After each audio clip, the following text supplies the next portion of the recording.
Jared Rose for NOLA.com over at Madison Prep with Coach Jeff Jones, where Brandon Sampson is now headed to LSU.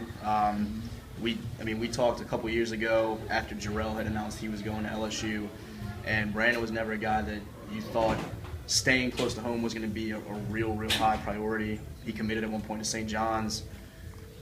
Were you at all surprised when he did end up picking LSU this time around? And if not, what made you feel like that made so much sense even after those years?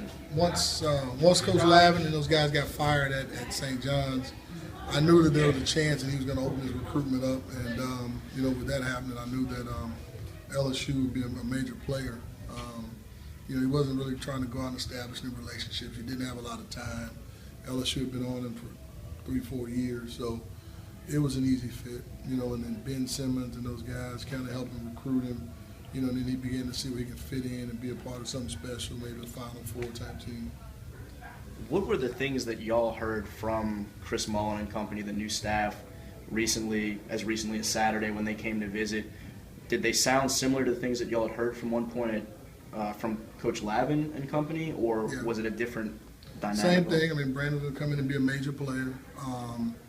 But Brandon's biggest concern was, who am I going to play with, because they're still trying to assemble a recruiting class and whatnot. So, Brandon just really didn't, and Chris Mullen's a great guy, hell of a resume, but Brandon just didn't feel comfortable with him in just a short period of time.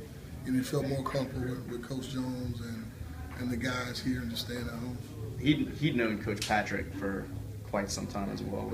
Is that, some of the staff members, how strong was the relationship not only with Coach Jones but with the entire program for Brandon at LSU? Coach Patrick has always been influential there.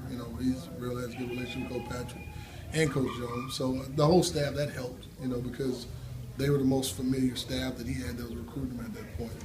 And like I said, a team they have coming back next year doesn't hurt. What does he need to do moving forward to get the playing time that he wants in that loaded backcourt now? We've seen huge strides the last couple of years, just this year. What are the biggest steps for him now moving forward? He's got to keep working. He's got to get stronger. Keep working. He's got to get stronger and get in the gym. It's going to be highly competitive every day, and I think that's going to bring the best out of him.